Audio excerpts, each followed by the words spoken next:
used in the sciences and for scientific purposes. Images of, as the title says, frogs. Frogs in the 19th century laboratories. It is, in terms of my introduction this morning, my contribution to this trend towards the concreteness of research. So, what I'm dealing with is not necessarily the frog in the experiment, but images of frogs, which were published in 19th century periodicals, encyclopedia of physiological research, catalogs of scientific instruments, European-wide, French in particular, but also German and English. They all contain images of the frog. How, maybe this is worth mentioning, how did I come across this topic? When I've done this for a number of years now, while I was in Berlin, I began this, and when I started talking to friends about my newly developed interest in frogs, they felt that this was another indication that they had met a mad professor. When we talk about the mad scientist, this was certainly for them an indication that something had gone wrong. How did I come across this? I had a project at the time on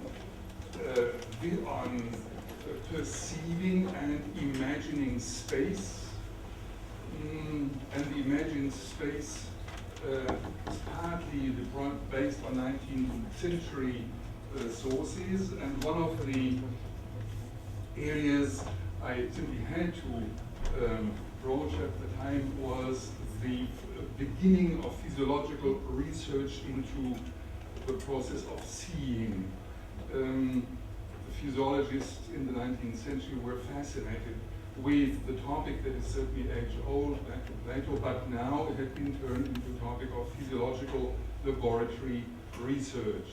So when I started reading about their theories of seeing in the 19th century, I flicked through all these handbooks, encyclopedia, catalogs, and came across the illustrations there, and maybe just to give you an impression how they look. This is one of the examples of illustrations, and I will qualify the term illustration in a moment, of illustrations in these handbooks. I think that for more, I've written a paper of about 20 single lines. It is on the internet, and what I now will be able to do is briefly outline the basic arguments I'm developing in this paper, and will hopefully be able to restrict myself to half an hour doing this.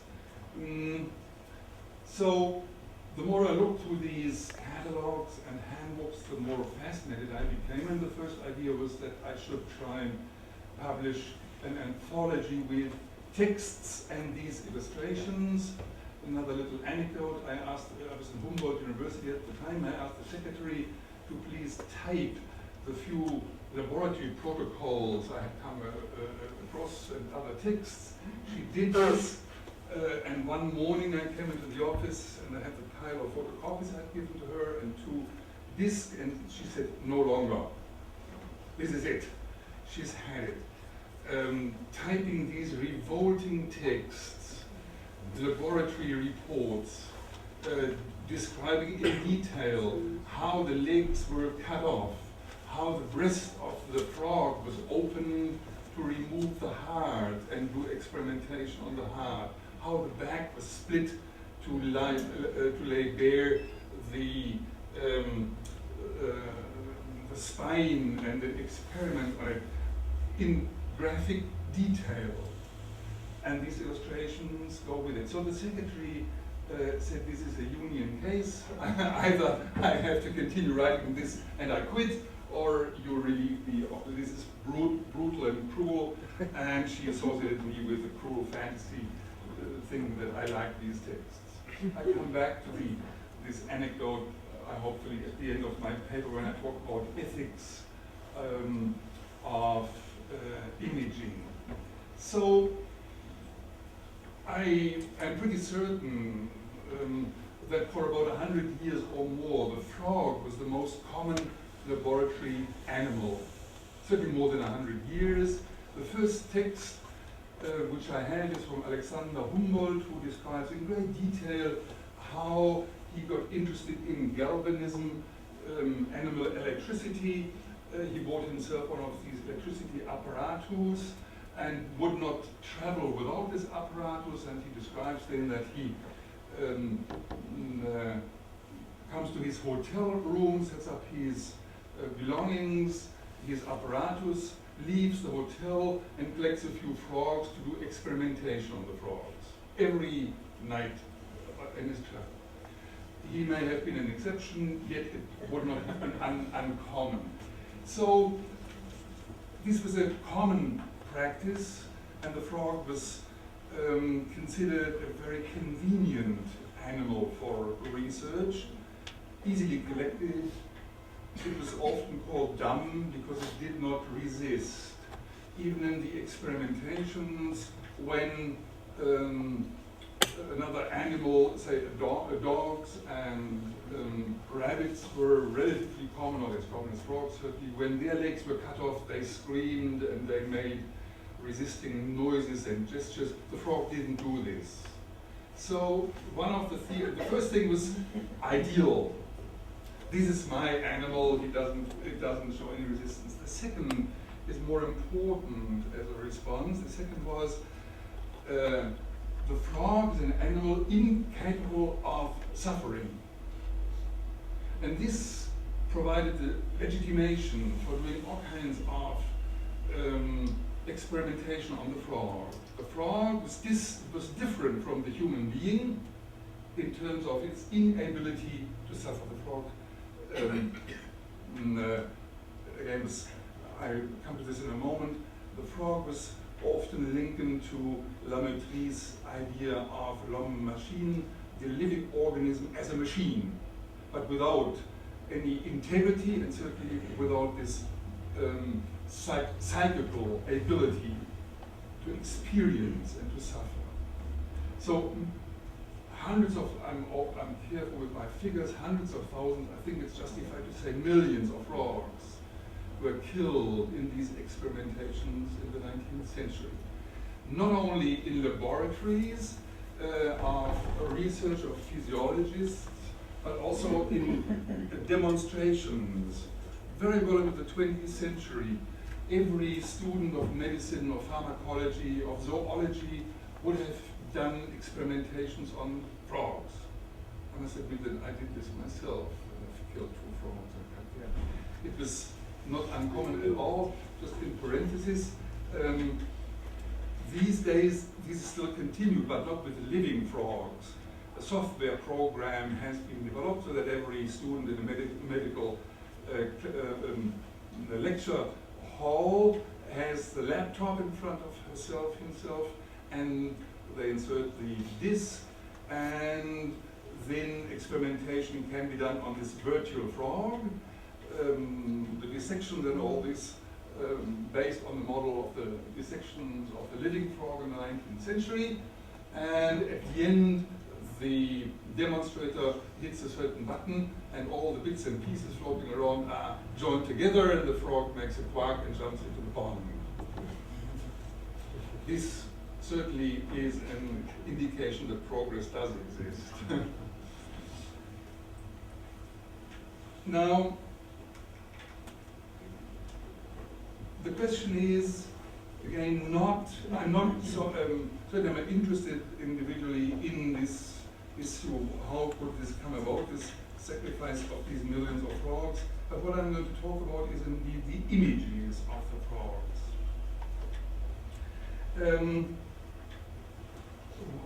One of the hypotheses I want to put forward is that, in fact, the proliferation of images in conjunction with the usual practice of experimenting on the frog made the image of the frog all but disappear. The metonymic implications of the proliferation of images is very familiar to us. And I've spoken to friends of mine who are pharmacologists or have studied medicine, and they only with great difficulty remembered their working on the frogs and the images they had seen in their textbooks. Yes, they remembered, but only after having been pressed, whether in fact they had a memory. So very familiar they are with it, to the degree that the frog is no longer part of the conscious memory. This does not mean, I don't want to say that the frogs have been forgotten. On the contrary, these images, I would contend, have had a fundamental impact on modern ways of thinking and imagining the sciences. And this apparent naturalness of the image, I think, needs to be dismantled or deconstructed if we wish to understand the impact which these images of frogs has had, and I think continues to have, on the image of science. Just in parenthesis, this is not a small number of people, certainly not as many people will have seen these frog images as will have seen your film on the fly. Yet if we consider that every student of medicine, every student of pharmacology, every person who is a pharmacist anywhere in the world has done these experimentations, has seen these images, and presumably every biology teacher in a high school and many primary teachers have also seen this. It has a considerable spread, and it is an image of the sciences that has been developed in particular by the multipliers, by those who have an impact. Now, back to the question of what I would like to do again, a brief outline of my paper. Again, I can only touch upon a few aspects. The others, if you have interest in the topic, are in my essay on the website. So what I would like to do is to try and briefly analyze the structure of the iconology of these images in terms of what I've already said, rationalization of the image. Comparison or a contrasting of the image's mimetic quality, which is the contention of the illustrators on the one side, and their constructive character on the other, and ask the question, where do these constructions come from? Where are the origins? And then, after this, I would like to refer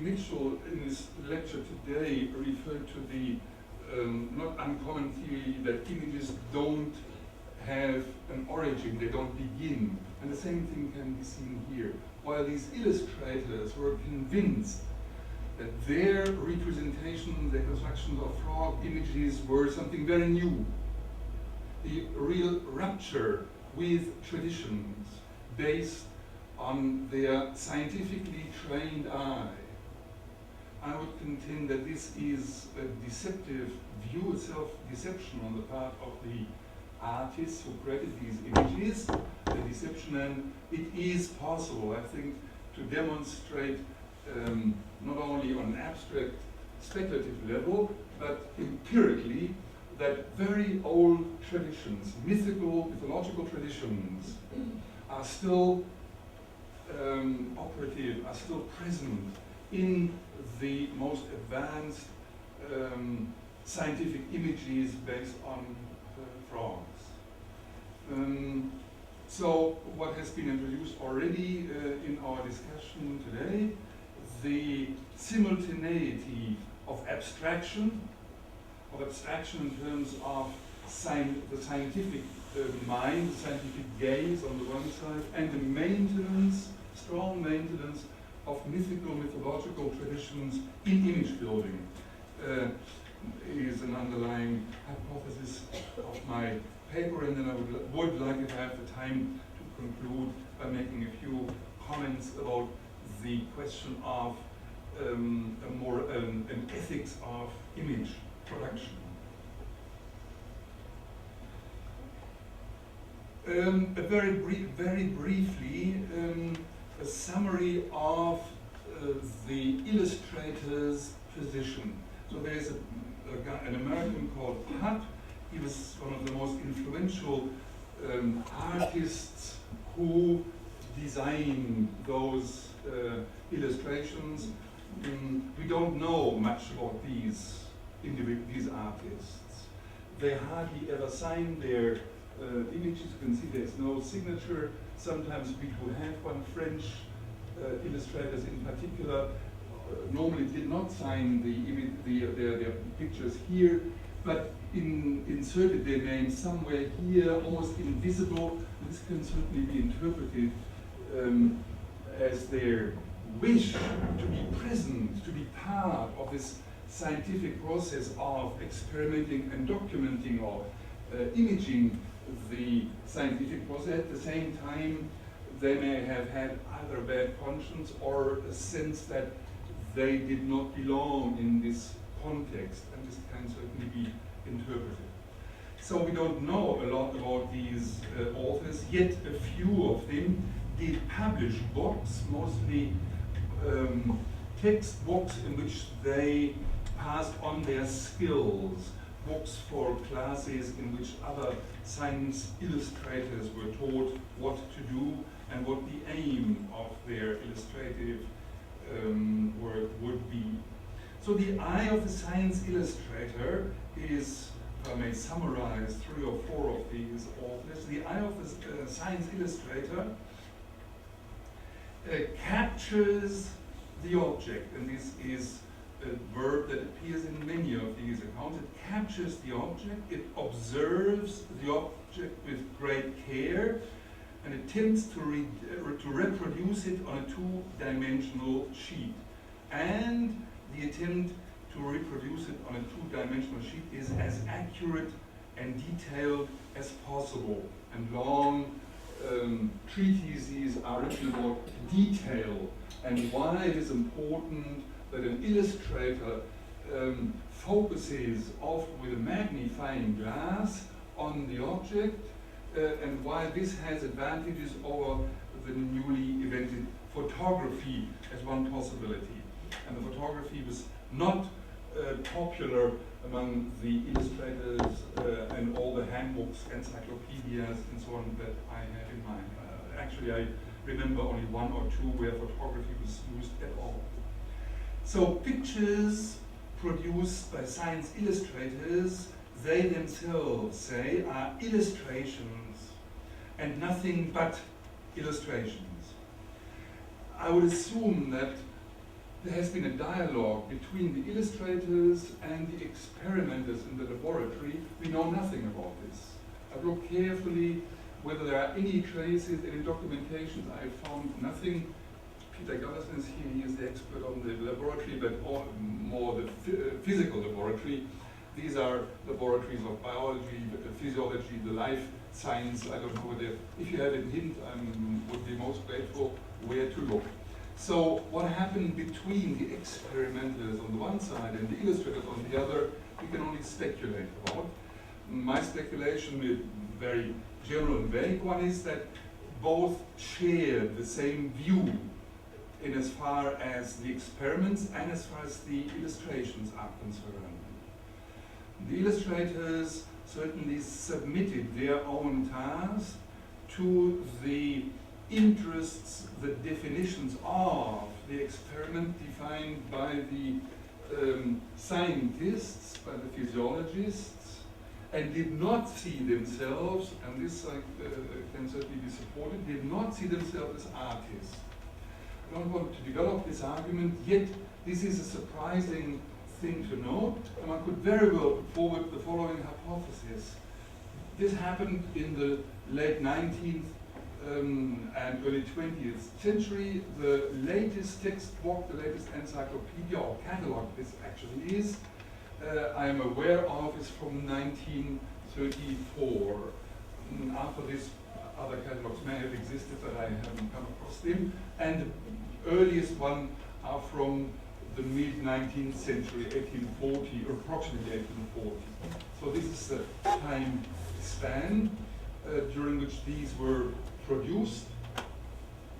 Now, this is the period during which in the arts, entirely new concepts of the image, of representation were developed. And these artists that have decided to make a career as science illustrators were entirely isolated from these trends. They had not the slightest intention to communicate with, say, the Impressionists, with new ways of seeing that were, I have a particular reason to mention the, I've written on haziness of images, and this is a strict contrast to their ideas of a Cartesian idea of clare et distinctive. So they were working in entire isolation from the philosophical ideas of the time, the so-called Lebensphilosophie, which could have given them some inspiration. They were equally distanced from everything that happened in the world of art, and I think, again, one could very well develop the hypothesis that their, I should be careful with value judgments, but I can't avoid saying their inhumane or anti-life position adopted by these illustrators could be maintained, or their strong belief in a Cartesian or Lamarckian model of the living organism like a machine, that could be maintained, I would contend, against the grain of both the arts and anti-positivist philosophy of the time, only because they were in entire isolation. I could go a step further and say the possibility towards innovation in this area is foregone as a result of the exclusion of the arts from the horizon of these artists.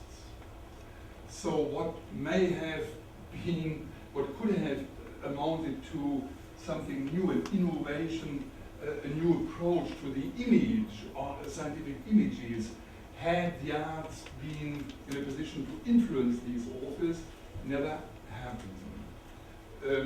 The relationship we normally see is the other way around. The sciences are the dynamic factor in this dialogue, whereas the arts are limping behind and are appropriating new scientific knowledge over time only belatedly. I think this can be turned around. And one could say that the arts had a very different and, from our point of view, much more advanced concept, image of life, whereas these people were hanging on to 18th, 17th, 18th century conceptions of life and imaging. Now, what could be called a realistic approach to the creation of science images. Again, I don't have the time to elaborate on details of these images. It has to suffice when I say that in my interpretation, they are not obvious products of perception, of the view of the magnifying glass at all. These images present animals, the frog in my example, which are dependent variables, functions of something else, namely the big theory. The big theory of what the body is. I talked this morning about the dominance of epistemological systems that direct the gaze and that have given the framework for the sociology and philosophy of science over a long period of time, and that this has come to an end. I think these images are examples of precisely this domination, Galison has called this enslavement of the laboratory, or our perception actually of the laboratory and the laboratory itself also, enslavement within the grand theoretical narratives, and not observations. Now, there has been numerous critiques of what we can call the realistic view of representation, and I could have a pick which one I would choose in terms of my own criticism of the self-image that these illustrators had of themselves when they describe what they do, looking carefully and using the two-dimensional sheet as a challenge for the most accurate representation. I think this is all self-deception. It's all based certainly on the privileging of the subject, of the I, over the object, as if this subject with this perceiving I could be defined in terms of an independence, this powerful position above the object. What I would like to suggest is something very different from that. The starting point is, in my contention, that there is no such thing as the empty white page confronted by the illustrator. It doesn't simply exist. This sheet, the white sheet, is always virtually filled with images that existed a long time before the illustrator's pen or brush touched the paper. The entire surface is already invested with all kinds of lines and shapes and images which existed a long time before and which are part of the imagination and the gaze of the illustrator. I don't have to remind you of the abundance of illustrations in fairy tale books that contains frogs. What I did is, it's a bit of show and tell, from my small collection of African art, I wrote 2 pieces. A bronze frog from Nigeria, which was used, as far as one can determine. This is not the original is from the 16th century, this is a replica, mid-19th century. The 16th century was beyond an academic's salary first. So 19th century reproduction, yet I think it's a fine one. And I could go into detail and explain to you what the roster on the back means. It is a frog that is used in fertility rituals, and I know a few stories about this. This might serve as one example.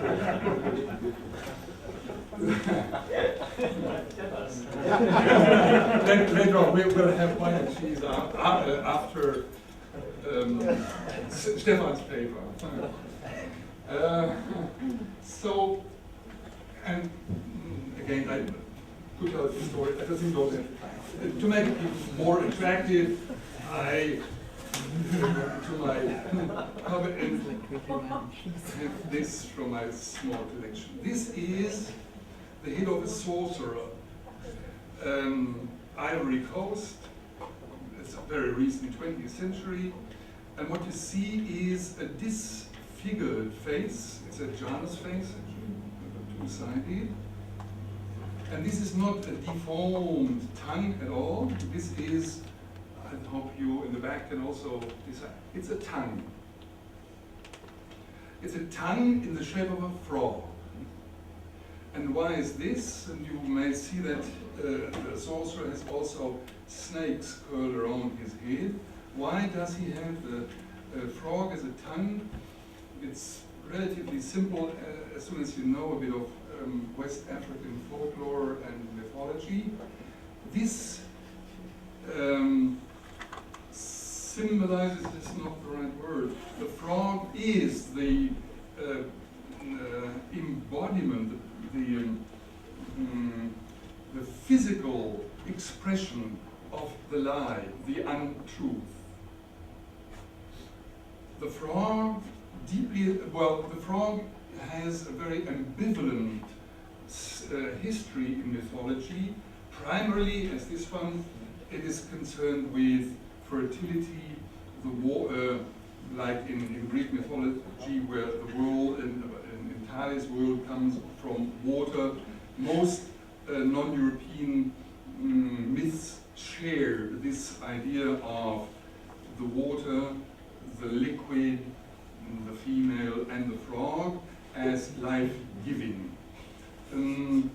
Some exceptions there are. Zoroastrianism, for instance, is an exception, and some African tribes also associate the frog with the dirty slime and the negative sides of life and the lie. So what you see here is the sorcerer depicted as a representation of non-truth. I don't want to go further into African mythology or my art collection at all. But it may have given you a sense of how deep the imagery of the frog is seated in the imagination of the West. You all are familiar. I think this is the best known fairy tale amongst all fairy tales, The Frog and Prince. And we only need to see a frog with a tiny little golden crown, and we know it's not a frog. It's an enchanted prince. And this comes as a surprise. I came as a surprise. Yes, it did come as a surprise. Apart from the ape, there is no animal which is so humane, so human as the frog.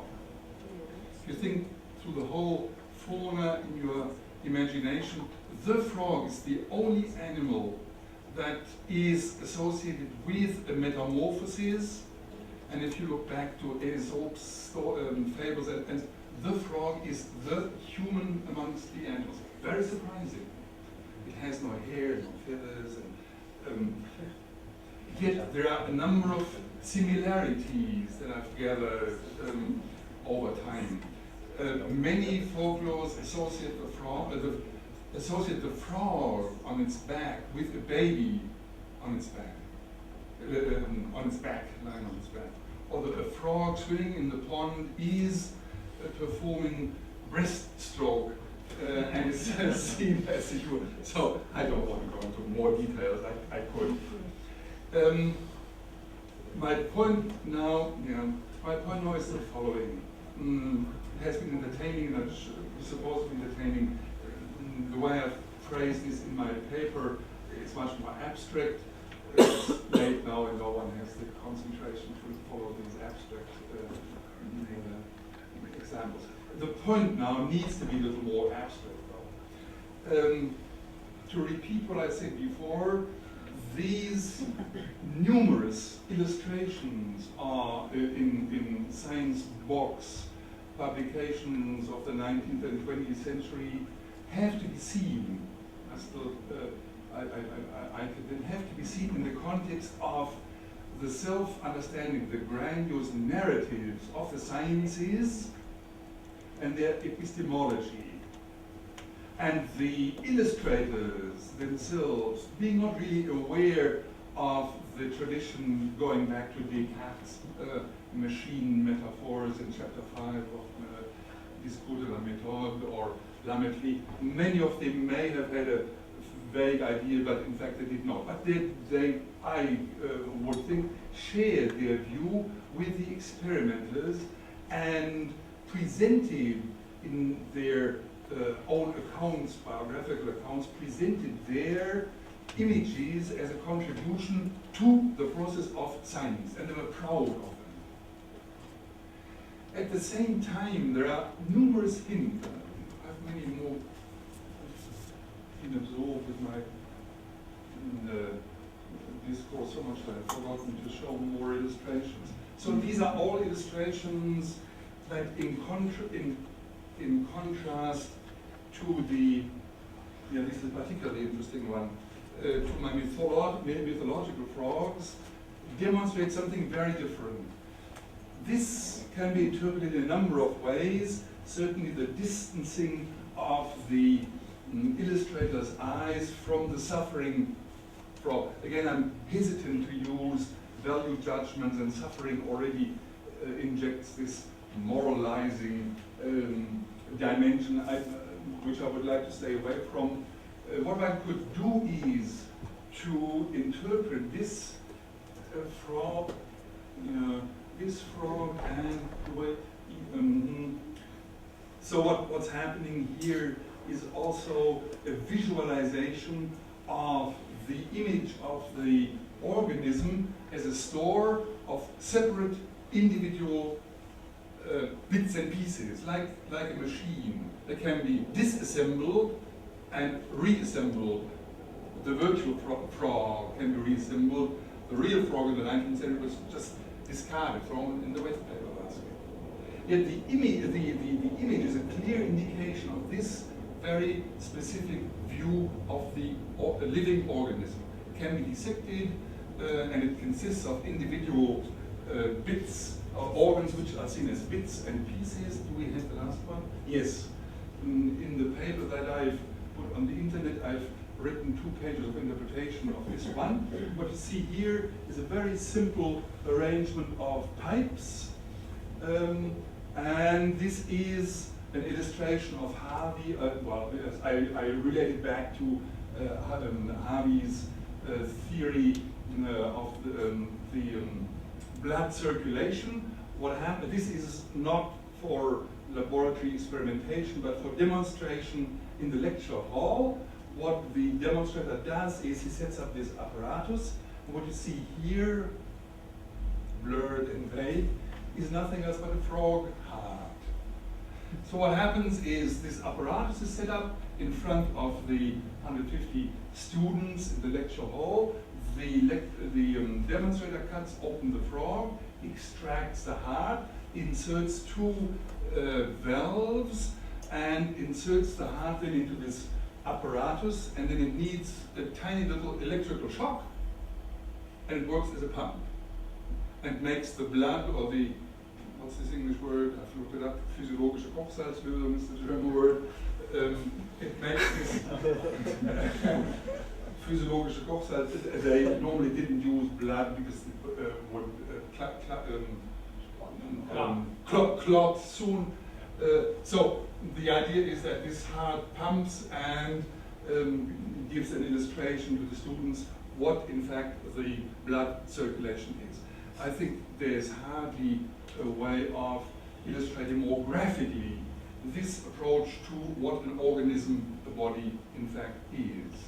That can be disassembled into individual bits and pieces.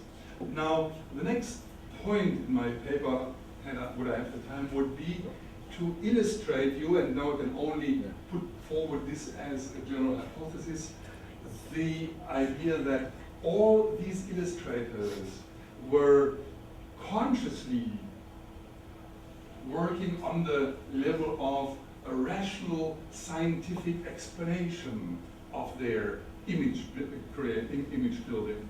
But there was another level, which is apparent from a number of comments, of subordinate clauses or details here in the illustrations, which made it very clear that in real terms, what they did is they used the frog as the continuation of the mythological animal, and more than this. I found a number of texts which suggested that the frog on the laboratory table is used as a sacrificial animal.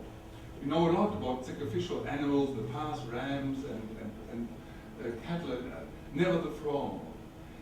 But this is would be my contention.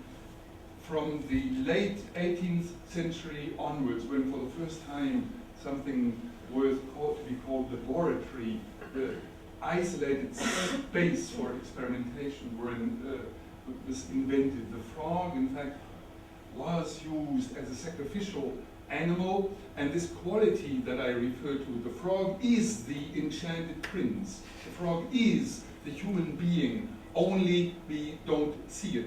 That was still very active in the imagination of these science illustrators. It's 10:2. Let me, I mean, the idea is obvious. I can elaborate on this and make it more detailed, but the basic hypothesis, I think I've had enough time to develop. I've then gone on in my paper to talk a bit about science and image as a relationship, and the last chapter is concerned with an ethics of image, of the scientific image. I think this is an important issue under the current circumstances in particular.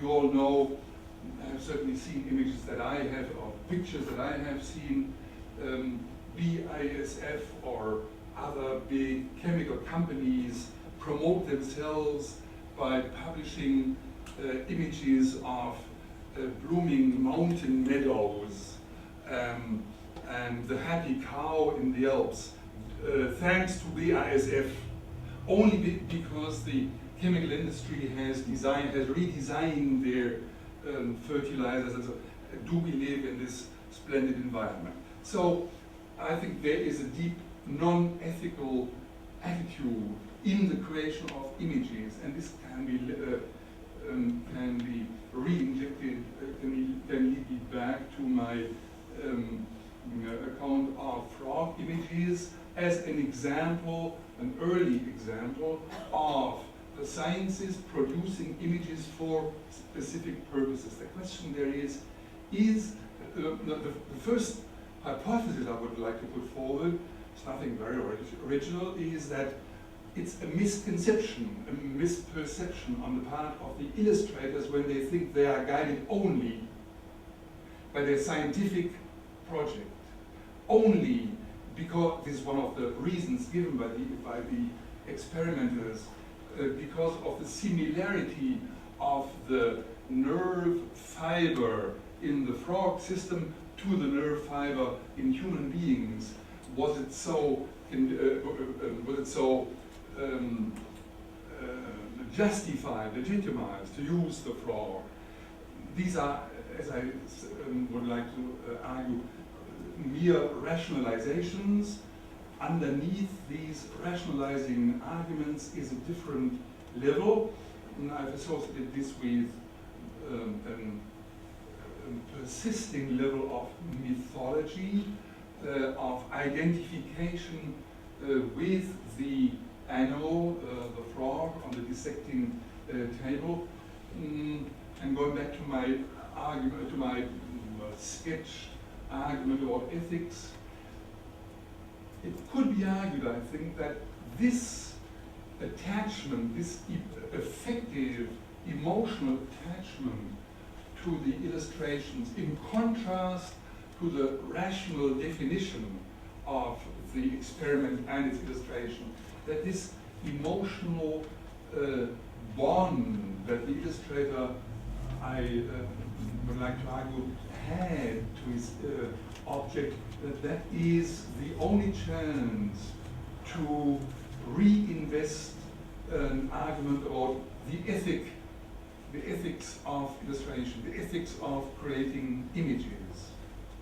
Only if we distance and distance the image from this enslavement, as Galison called this, enslavement by big theory that cannot be conquered, only if we distance it from there, look at it in very concrete ways, in the individual illustration, the individual laboratory situation, only then will we discover these emotional, non-rational ties between the experimenter and the illustrator on the one side and the image on the other.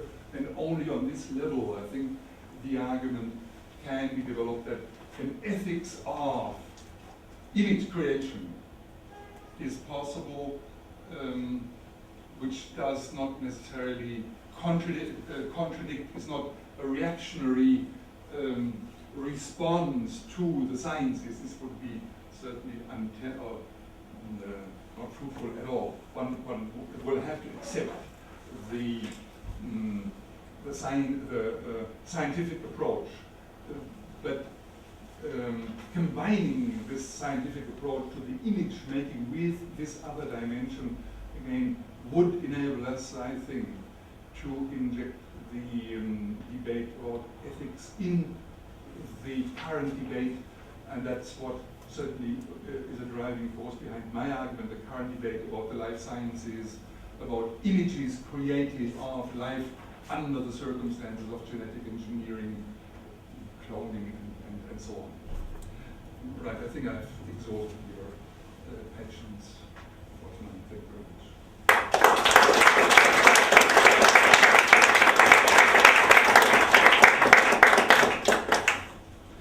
An example for how the image of the frog can be trivialized. I have not only a collection of African art, I have a collection of calendar illustrations, and this is the level to which the banality, the trivialization of the frog can come. I have about a dozen of these of similar images, the beautiful flower and then the exotic frog. It's only decoration. But the fact that this still is around is indicative in itself. It is around in its most banal metamorphosis. Yet the frog, and in many nature calendars you will have illustrations of the big lion and the elephant and all this, which is impressive. But in many you will also find, you may not have noticed this, in many you will also find illustrations of the frog, but then again, trivialized to the level of extreme banality. Yeah, if there are questions. Yes. I particularly enjoyed your putting this into the context of the complicity of the artists.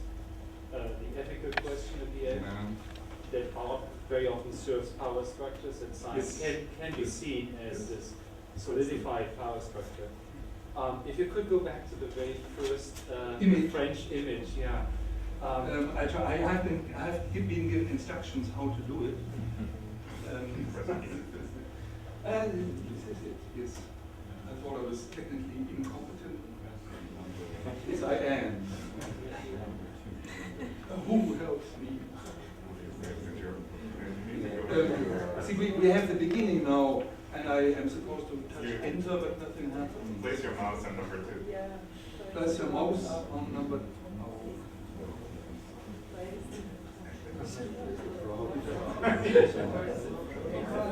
This is the substitute for and this is the oh yeah, here we go. Very good.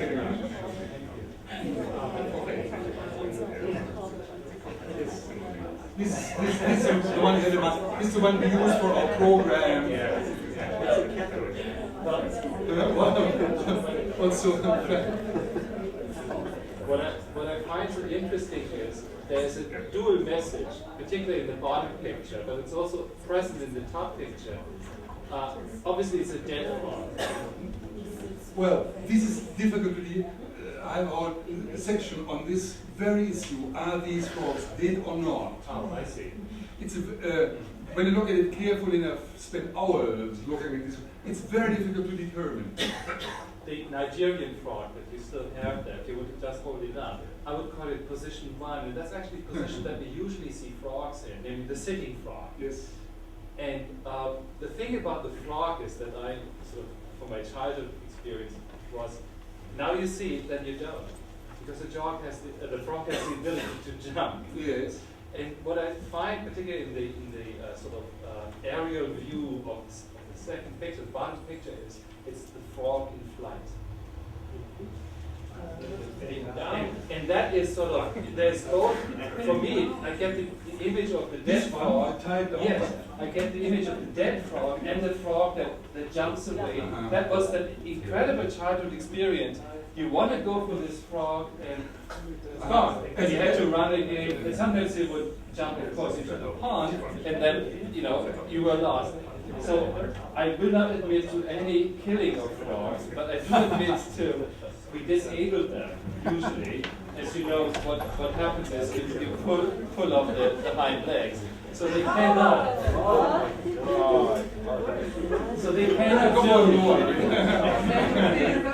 we I share. said we, I was watching We it. share memories. The boys, the shorties, the meadows, up the falls. And there's something in the beauty of the frog, and I believe that our attachment, let's say the mythological or fairy tale attachment to the frog, is that it's both earthbound and it can fly. Our oldest image of transcending life is to be gifted with flight, Yes. right? And it's also a sexual image, and this all configures together in the frog, the slimy thing, and Bettelmann's Bettelheim. Sorry, thank you. His interpretation of the frog prince as a very specific sexual experience, and I think that there's this fascination on the one hand with the frog as this incredible dual being, and then you brought in that the French artists or illustrators very often sign themselves. Yes. I would say, in a sense, it's an homage to the frog as this being in flight, and so one could read it as a dual image, and I think that's so fascinating because, in a sense, very often artists do have a double consciousness. They serve at the same time they protest. Maybe that is an aspect of it, where in a sense art in publicity, nevertheless artists sometimes give these hidden messages, and it's just that we have to learn how to read them. Now this one is not signed and on the body, right? Maybe that disproves my theory.